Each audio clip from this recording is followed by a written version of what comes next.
Welcome to Reddit Confessions. It started, like most unravelings do, with something small. Not a lipstick on a collar or a text message left open. No, that would have almost been merciful. This was something more subtle, more insidious. A laugh. A laugh I wasn't meant to hear. I had come home late again. Another double shift, chasing overtime like a drug just to make sure the mortgage got paid. Her car was in good shape, and the fridge was full. I had left the living room lights off. Quiet. Tired. I didn't want to wake her. Thought I'd sneak in and just collapse on the couch. But there it was. Her voice. In the kitchen. Light, airy, tinged with flirtation. "You're so bad," she whispered, followed by a chuckle I hadn't heard directed at me in months. Maybe longer. I stopped in the hallway, unsure. My first instinct. Assumed she was watching some show, some late-night trashy drama. Maybe a call with a girlfriend. My head, even then, made excuses for her. But I stayed. That laugh. That fucking laugh. It wasn't just amusement. It was connection. Like she was plugged into someone else's spark while I was just the flickering porch light nobody cared to replace. Then the male voice. Deep, smug, way too familiar. One of my friends. No. More than that. My inner circle. One of the guys I had beers with on Sundays, who helped me build the goddamn deck in the backyard. Does he still believe the overtime lie? The voice said, half laughing, like this was all some grand joke. My heart dropped, so hard it felt like it took my lungs with it. I stood there, still, frozen. 1,000 thoughts screamed through my skull, but none loud enough to take control. Something inside me cracked, but didn't break. Not yet. That would come later. This wasn't the worst of it. This was only the door creaking open to hell. That night, I didn't explode. I didn't even walk into the kitchen.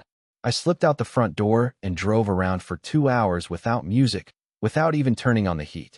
I just sat there with the growing suspicion that my life, everything I had believed to be real, was about to disintegrate. And the worst part? I wasn't sure who else was in on it. I didn't sleep that night. I parked the car at the overlook near Ridgewood, where the city lights looked like stars spilled across black velvet. Normally it calms me. Not that night. That night, every light felt like an accusation.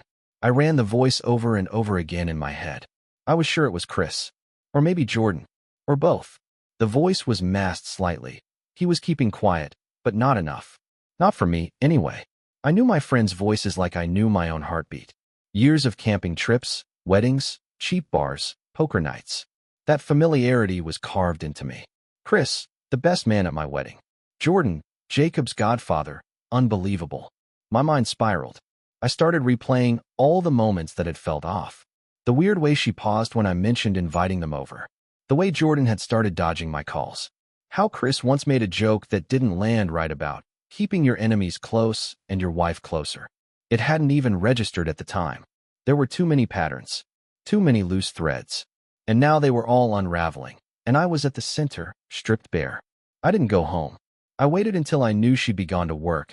Then I walked into the house like a stranger. Like an intruder in my own life. I opened her laptop. Nothing. Clean. Too clean. She wasn't stupid. So I opened mine. Her iMessage was logged in. And that's when the truth didn't trickle in. It detonated. Exploded in my face, pixel by pixel, like a slow-motion car crash I couldn't look away from. There they were. 3 different threads. Chris. Jordan. Nick. Nick too? The quiet one? My gym buddy. My fucking friend. Each thread had its own tone. Chris was graphic. Aggressive. Jordan's read like they were in some high school fantasy. Nick was emotional. Emotional. He told her he loved her. That he wished she'd pick him. 3 of them. 3.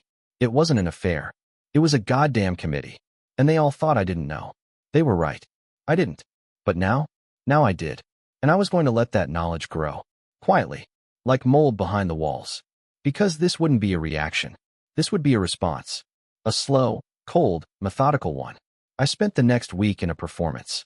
Smile here. Nod there. Pretend the world hadn't caved in behind my eyes. She didn't notice. Or if she did, she chalked it up to me being tired from work, same as always. And I kept playing the part. Because I had to. I started documenting everything. Every text, every timestamp, every screenshot. I forwarded it all to a secret email address. One I created with 2-factor authentication and a password I'd never used before. Every photo, every dirty message, every little, I miss you already face blowing a kiss from people who used to call me brother. I didn't confront anyone. Not her. Not Chris. Not Jordan. Not Nick. That wasn't the plan. Not anymore. I made a list instead. I wrote down names, dates, times she worked late or needed space. I matched them with locations pulled from her photo metadata. You'd be surprised how many people forget their phone's tag locations. I traced a breadcrumb trail of betrayal across a city I used to love. And then there was Jacob. That's where the knife twisted hardest.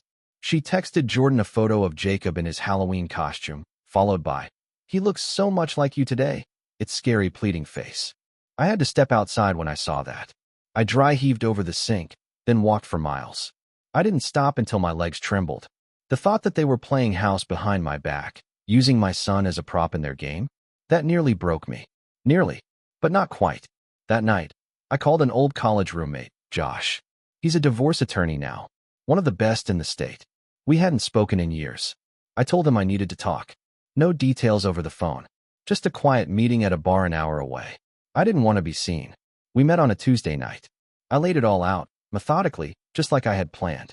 I watched his face go from curiosity to disbelief to fury. Not at me. At them. He took my notes, my files, my digital evidence vault. And when he looked at me and said, "You've got her dead to rights," I finally felt something other than despair. I felt control. The old me would have exploded. This me? I was going to build something out of the rubble. Something sharp. In public, I became invisible. Not by retreating, but by blending. I still went to work, still went to family dinners, still kissed my wife on the forehead when she left the room. I had to. If she even suspected what I knew, she'd start covering her tracks better. Or worse, try to flip the narrative. Make me the controlling one. The bitter husband. The guy who couldn't handle a little distance. I'd seen that story play out too many times. I wasn't giving her that script. Josh and I met weekly. He helped me map out what a clean break would look like. If clean was even the right word. We went through the accounts. She had no idea I knew about the credit card in her name that I'd been paying off monthly. The one she used for girls' nights and emergency trips. That was where Chris's Airbnb had been charged. Once, twice, then a third time. Billed on a weekend, she said she was visiting her mom. I remember asking her how her mom was that Monday. "She's good," she said. "Tired." She smiled when she said it. No stutter. No blush. Just smooth. The lie didn't even tremble. I started pulling financial statements.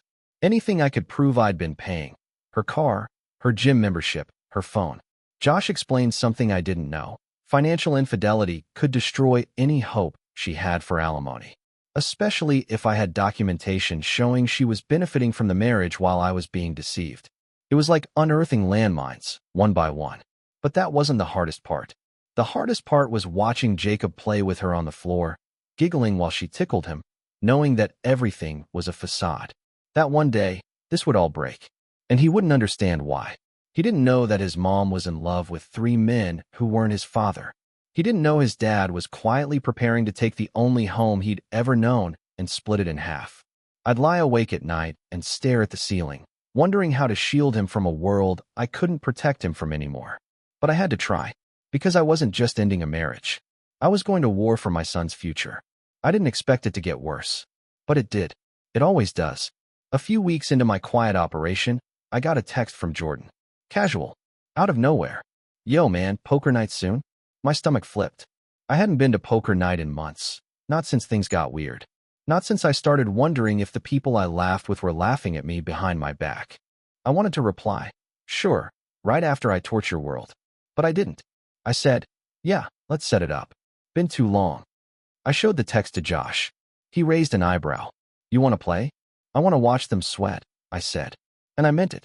That Friday night, I walked into Chris's garage like I hadn't been gut-punched by the 3 men sitting around that folding table.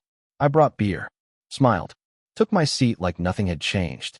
I made small talk, asked about work, about their families, about the local football team. It was surreal. Jordan looked nervous. Not twitchy, just less smug. Chris was overcompensating, talking more than usual, louder than usual. And Nick barely made eye contact. Not once did he meet my eyes fully. Not once did he ask about Jacob. I watched their tells, their pauses, their effort not to mention my wife at all. I could see it in the way their sentences shifted when I brought up her name casually. Yeah, Rachel's been busy lately. They'd looked down at their drinks. One coughed. One changed the subject. Guilt moves differently than fear. And these men were swimming in both. At one point, Chris asked, "You guys doing okay? You've been quiet lately." That moment hung in the air like gunpowder. I met his eyes. Held them. "Yeah," I said slowly. "We're figuring things out." And I smiled. A long, slow, knowing smile. He didn't ask another question. That night, I took a photo of the poker table and sent it to myself. Timestamped. GPS tagged. Because when this house of cards collapsed, I wanted the full portrait of who sat at the table, pretending nothing was burning. Let them play their hand. Mine was still face down, and I was just getting started. I didn't trust myself to do the math. So I hired someone who could. Her name was Dana. Forensic accountant. Josh called her the scalpel. Precise, thorough, ruthless when needed. She worked quietly, discreetly. No paper trail. No digital invoice that could raise suspicion. I sent her the statements. The ones I'd highlighted, red-penned, scribbled notes across. Amazon purchases she claimed were for house stuff that never showed up. Hotel charges out of town. Venmo transactions labeled yoga retreat folded hands that matched weekends. Jordan was also mysteriously unavailable. Dana took it all and said, "Give me 2 weeks." She came back in 5 days. "There's a pattern," she said over the phone. "More than one, actually. Financially speaking, she's been preparing for a life without you. Just not one where she pays for it." The numbers told a story my heart had already been screaming. She had started moving money from our joint account to a secondary one in her name. Slowly, $200 here, $150 there, just enough to avoid flags. She'd been siphoning off what she could, bit by bit, laying the groundwork for an exit I was never supposed to see coming. But the kicker? She'd opened a credit card in my name without telling me. Used my social, my credit, my trust. Had it sent to a P.O. box I didn't even know she had. She'd racked up charges, restaurants, clothes, flights. All while I was working late nights and sleeping 4 hours a day so we wouldn't fall behind on the mortgage. I wasn't just being cheated on. I was being robbed. Josh looked over the findings and whistled through his teeth. "She's gonna think she's walking into mediation with a story about your coldness, your long work hours, your emotional distance. She has no idea she's walking into a buzzsaw." I nodded, but I didn't smile. This wasn't satisfying. Not yet. It didn't make me feel better.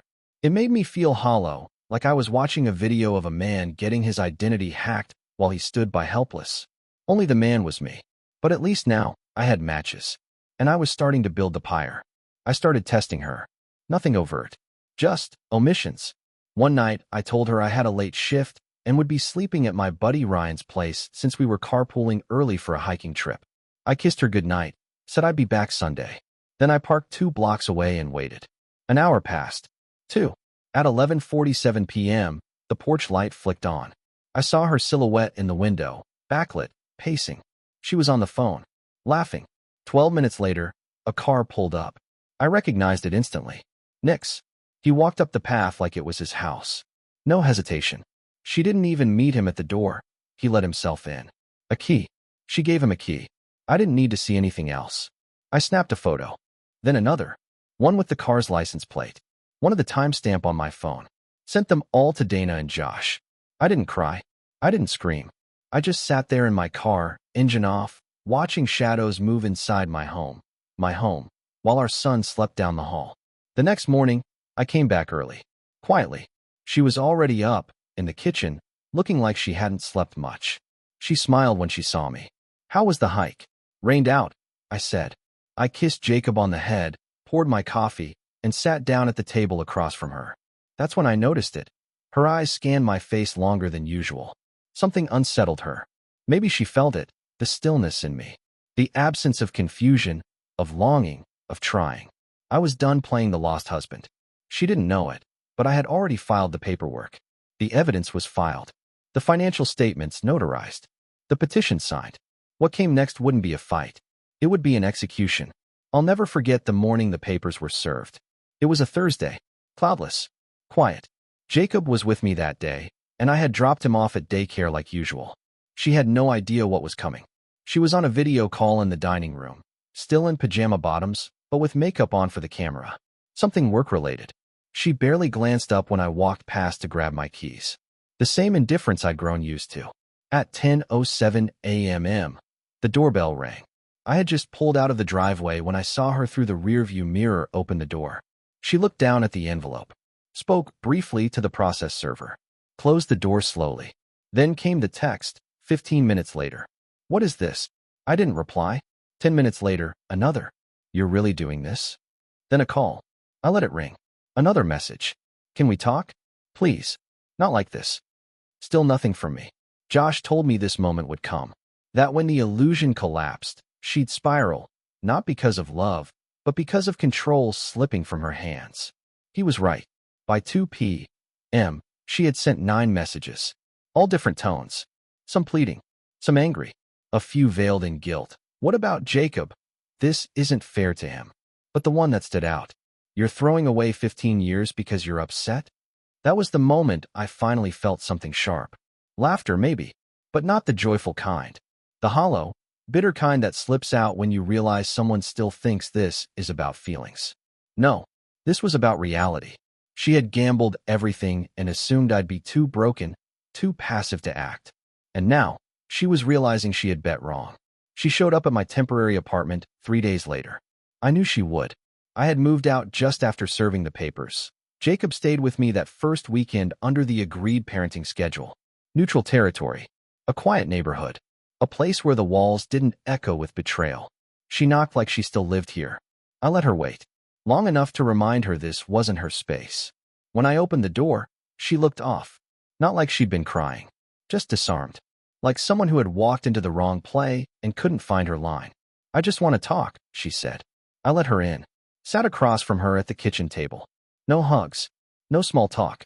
She started slow. Rehearsed. "I know I made mistakes. I think we both did. Maybe we stopped listening to each other." I cut her off. "You don't get to make this mutual." She blinked. "I what?" "You cheated. With 3 of my friends. You stole from me. Lied to me. Brought them into our home. You don't get to rebrand this as a rough patch." Her face cracked. "I was lonely. You were never home. You buried yourself in work. For you?" I snapped. "So you could have the car, the clothes, the stupid yoga retreats. I didn't miss dinner because I didn't love you. I missed it because someone had to keep the lights on while you played house with Jordan and Nick and Chris." Silence. Tears welled up, but I didn't flinch. I'd cried already. Quietly. Alone. For weeks. I was fresh out. "You planned this," she whispered. "You planned all of this. I gave you time to come clean," I said. "You never did." And then came the turn, like clockwork. "We can still fix this," she said. "For Jacob. We can go to counseling. You don't have to burn it all down." I leaned forward, calm. "I'm not burning it down." I paused. "I'm rebuilding. Just not with you in it." She looked stunned. Not because she didn't deserve it, but because she truly never thought I'd follow through. This was the moment the power shifted. And she knew it. The next week, she tried a new tactic, nostalgia. Old photos. Screenshots of texts from years ago. A picture of Jacob when he was a baby, with the caption, "Remember how small he was? We were so happy then." As if dragging our shared past out like an exhibit would rewrite the present. I didn't respond. She sent a voice memo the next day. Her voice cracked, intentional or not. "I miss us. I miss my best friend. I'm sorry. I was so lost. I didn't know how to ask for help. You always fixed everything, and I deleted it before it finished. It wasn't that I didn't care. It was that I didn't trust any of it. Because the only reason she was looking backward now was because she couldn't shape what was ahead. She saw the outcome forming, property division, frozen joint accounts, custody discussions. She saw her comfort slipping through her fingers, and suddenly I was worth mourning. But not before. Not when Nick was in our bed while I was at the office filing tax returns. Not when Chris used my grill in my backyard after screwing my wife in the same house. Not when Jordan held my son and joked that he'd take him off my hands. Only now. Only now that the plan, the quiet escape, the tidy manipulation, the cash out, was collapsing. Josh said this was common. People don't regret cheating, he told me. They regret getting caught. Or more specifically, what it cost them. And that hit me. She wasn't mourning me. She was mourning the version of me who didn't know yet. The one she could still lie to, still bend, still use. That man was dead. I buried him the night I opened her phone. And in his place stood someone who finally understood that mercy, when undeserved, is just another word for surrender. It didn't take long for the cracks to show between them. I hadn't spoken a word to Chris, Jordan, or Nick since poker night. I didn't need to. But I made sure they all knew the silence wasn't forgetfulness. It was intent. A week after serving the papers, Chris sent me a message. One line. "We need to talk." I left it on read. 3 days later, I heard through a mutual friend that Jordan had moved out of his apartment. His girlfriend, who he'd been seeing while also sneaking around with my wife, had apparently found messages. Not mine. Theirs. Turns out my wife wasn't exclusive with any of them. Not even the emotional one, Nick. The same friend said Nick showed up drunk at his place, ranting about how he was supposed to be the one. That she loved him. That she chose him. I laughed when I heard that. Not out of joy. Not even spite. Just exhaustion. They each thought they were special. That they were the one she confided in. That what they had was real. That they were different. But here's the thing about betrayal. It doesn't compartmentalize neatly. You can't cheat with 3 men and expect any of them to feel whole when it's over. They were disposable. Just like I was. At least in her story. And now they were learning it firsthand. The pyramid she built, lies stacked on secrets, was collapsing under its own weight. And while she tried to scramble for sympathy, tried to reframe herself as misunderstood, the truth was carving its own path. And for once, I didn't have to say a word. They were turning on each other, questioning what was real, who she really loved, if she ever meant any of it. The irony? None of them were asking how I felt. None of them apologized, because they didn't betray me out of ignorance. They did it because they thought they could get away with it. And now, as the fallout spread wider than even I expected, I realized something chilling. This wasn't revenge. This was gravity. By now, word had spread. Not officially. I wasn't broadcasting anything. I didn't post on social media. I didn't show up at mutual gatherings with a chip on my shoulder and a story to spill. But whispers have a way of moving faster than screams. Friends started checking in. Some cautiously. Some out of genuine concern. The ones who really knew me didn't ask for details. They just offered a beer, a couch, or silence, whatever I needed. One night, Ryan, the friend who always stayed neutral, the one I used as my alibi that night I staked out my own house, invited me over. "I heard a little," he said, handing me a beer. "Enough to know you've been going through hell. I just want to say, I'm sorry, man." I nodded. Didn't say much at first. Then he added, "I always thought something was off. I never said anything because I figured it wasn't my business. But I should have spoken up when I saw how she looked at Jordan that night at your anniversary party." I laughed. Just once. Dry and tired. "Yeah," I said. "That was probably around the time they started." He didn't push. Just sat with me in the quiet. That's the thing about pain this deep. It makes you appreciate the people who don't try to wrap it in advice or compare it to their own hurt. They just let it exist. Eventually, Ryan said, "You're handling this like a machine." I looked over at him. No, machines don't feel. And I did. I felt everything. Still do. But I'd built walls around those feelings, not to trap them, but to contain them. Because explosions hurt everyone. Precision? That hurts only the guilty. I was nearing the end of the legal process. Custody arrangements were being finalized. Financials locked in. She had no idea how little she'd be walking away with. But there was one thing left. Something that couldn't be filed in court. Something I had to say. Not for her. For me. And soon. I would. It happened on a Sunday afternoon. Jacob was with her that weekend. I had just returned from a hike, something I started doing again, quietly, to feel the earth under my feet and remember that the world was still bigger than what had happened to me. She texted, "Can we talk? Face to face?" I thought about ignoring it, but I didn't. Not because she deserved closure, but because I did. I told her to meet me at the park. Neutral ground. Public space. No ghosts of our marriage in the air. Just trees and benches and distance. She arrived late, as always. Dressed well. Not for me, but for the image of herself she wanted to project. Calm, composed, in control. We sat. Briefly. "Thank you for meeting me," she said. I waited. I feel like everything's gotten twisted. I made mistakes, yes, but the way this is happening, it feels like punishment, not resolution. I stared out at the lake. "You cheated on me," I said. "With 3 people I trusted. You used me to fund it. Lied to my face for years. Introduced our son to men who thought of me as a fool. I didn't plan. You didn't stop. That's the difference. She swallowed hard. I just thought. I thought we might find a way back. Eventually. That was when I turned to her. There's no we left to come back to. You burned that bridge so thoroughly there's nothing left but ash. And now? You don't get to grieve the life you dismantled piece by piece. She looked down. I continued. You don't love me. Maybe you never did. But I loved you. Deeply. Stupidly. Enough to work myself half to death thinking I was building something worth keeping. A long silence. Then she asked, quietly, do you hate me? I thought about that. I don't, I said. Because hate still gives you space in my life. I'm done giving you anything. No rage. No forgiveness. Just distance. Her eyes welled up, but I didn't care. That was the last thing I said to her. I stood, walked away, and for the first time in months, I didn't look back. After that day in the park, it was as if something unlatched inside me. Not relief. Not yet. But a shift. The bleeding had stopped. The wound was still there, raw, tender, but it was no longer fresh. No longer gaping. I moved forward in silence. Final mediation was on the calendar. Our lawyers exchanged polite, sterile emails filled with terms like equitable division and parenting time. But the real victory wasn't on paper. It was in how she flinched every time Josh's team brought up documentation. Receipts, screenshots, itemized reports of every penny she thought had disappeared into the fog of routine.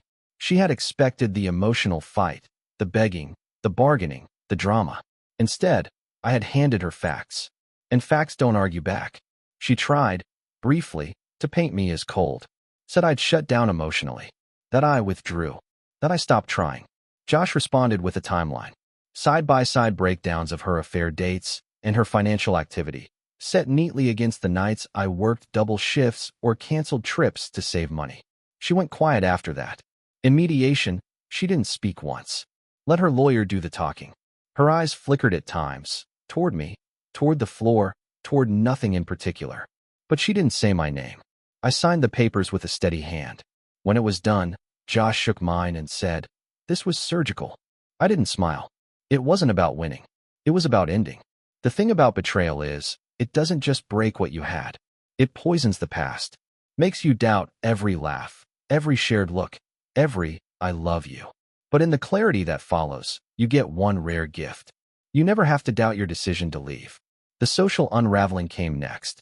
There's this moment after the papers are signed where the weight doesn't lift, it shifts. You realize you've built your whole adult life around someone who no longer exists in the same way.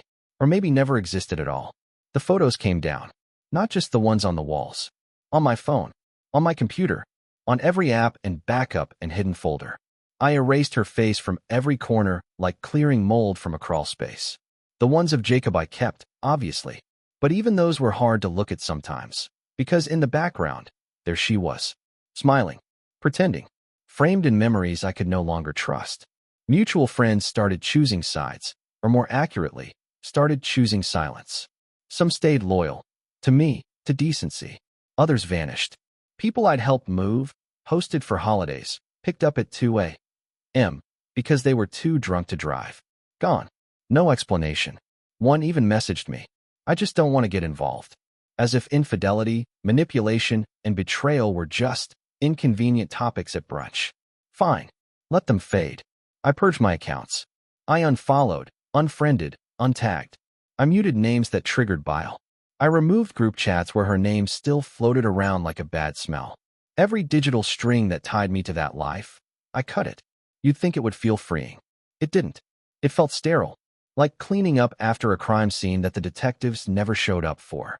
But it was necessary. I wasn't trying to rewrite history. I was just trying to stop living in it. Reinvention doesn't happen all at once. There's no dramatic haircut, no sudden move to another state, no new lover that wipes it all clean. At least not for me. I rebuilt in increments. I started by changing small things. The grocery store, the brand of coffee, the route to work. Anything that disrupted the patterns I'd carved around a life that had revolved around someone else. I took back weekends. At first, I didn't know what to do with them. I wandered, aimless, sat in parks with a notebook and wrote things that made no sense. But over time, I stopped writing about her. And I started writing about me. The version I had shelved somewhere in my 20s when marriage and work and mortgages took over. I started going to therapy, not because I was falling apart, but because I didn't want to pretend I hadn't been cracked. My therapist said something that stuck with me. You didn't just lose a partner. You lost a narrative. And now you have to write a new one. So I wrote letters to Jacob, mostly ones I don't plan to give him until he's older. Not to poison him against his mother. Never that.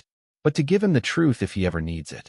If he ever looks at me and wonders why it was just us two some weekends and not three, he'll know his dad didn't leave in anger. He left in clarity. Meanwhile, my ex tried to keep her life stitched together. From what I heard, the affairs fizzled fast. One stopped calling. One blocked her. The third, Nick, I think, lasted the longest. But even he faded out when he realized she wasn't a prize. Just a person. Messy. Manipulative. Someone else's storm now. I didn't gloat. I didn't celebrate. I just kept going. One quiet morning at a time. One night, a few months post-divorce, I found myself back in the old neighborhood. Not intentionally. I'd been driving aimlessly after dropping Jacob off, just letting the streets guide me while some instrumental playlist played through the speakers. No lyrics, no reminders. But there it was. The park where we'd had our first anniversary picnic. The gas station where she once made a joke that had me laughing until I cried. The side street where she taught Jacob to ride his scooter. Memories that used to feel like home. Now they just echoed. I parked for a while. Rolled the windows down. Let the air move through me. It felt like I was visiting a ghost town where the ghosts were still alive, just living different lives behind different windows. Then I saw it. A car. Nick's. Parked outside what used to be our house. I didn't feel rage. Didn't even feel the cold satisfaction I thought might show up. I just shook my head. Still trying to play family in the ruins. Still pretending the fire didn't happen. I thought about knocking. Saying something. Anything. But then I remembered what my therapist said the last time we spoke. Closure isn't something they give you. It's something you decide you don't need anymore. So I put the car in gear. And I left that street behind. For the last time. Peace doesn't arrive with fanfare. There's no parade. No gold medal ceremony. No fireworks in your chest. It comes quietly. Subtly. Like realizing halfway through a day that you haven't thought about them once. That was me one Tuesday afternoon. I was folding Jacob's laundry, something I used to resent doing alone. I was matching tiny socks and humming to myself. And somewhere in that quiet, I caught it, the absence. The absence of weight, of dread, of that constant buzzing anxiety, wondering where she was, what she was doing, who she was texting. It was gone. And in its place? Stillness.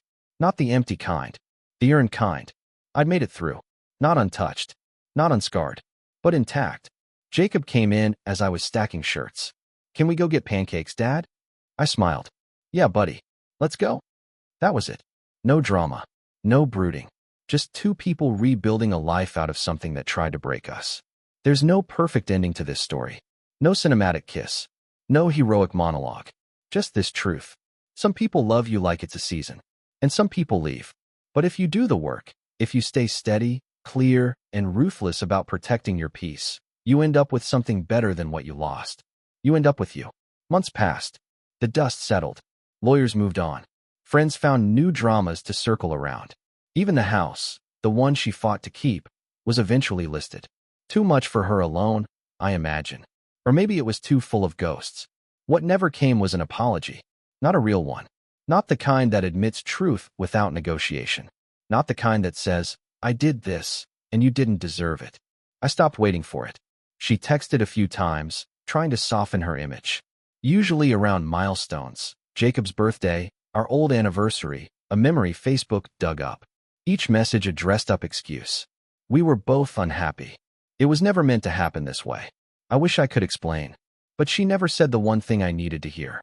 And eventually, I realized something crucial. I didn't need her apology. Because it wouldn't fix anything. Wouldn't give me those stolen years back. Wouldn't unwrite the nights I sat alone, thinking I was the problem while she lived a double life. I forgave myself instead. For trusting her too much. For working so hard to save something she was already gutting. For staying quiet longer than I should have. Forgiveness isn't always for the other person. Sometimes it's just the key you use to unlock the next chapter. People like to say cheating changes you. They're right. But not in the ways you expect. It doesn't turn you bitter forever, not if you do the work. It doesn't mean you'll never trust again. It doesn't even mean you'll stop missing the version of the person you thought they were. What it does do, if you survive it, is force a reckoning. It makes you ask who you are without them. And more importantly, who you were all along while they were erasing you in secret. I learned I'm not fragile. I'm not naive. I'm not broken. I'm a father who puts his son to bed every night with a steady voice and an open heart. I'm a man who gathered shattered trust in both hands and forged something sharper, wiser, and more protective than before. I'm someone who lived through a betrayal so precise, so multi-layered, it could have hollowed me out. But it didn't. It sharpened me. And maybe that's the real revenge, not the evidence, not the legal win, not the unraveling of those who thought they were smarter, but the simple, undeniable fact that I'm still here. Whole, present, building something real, brick by brick. For me, for Jacob, and for the version of myself who finally knows what he deserves.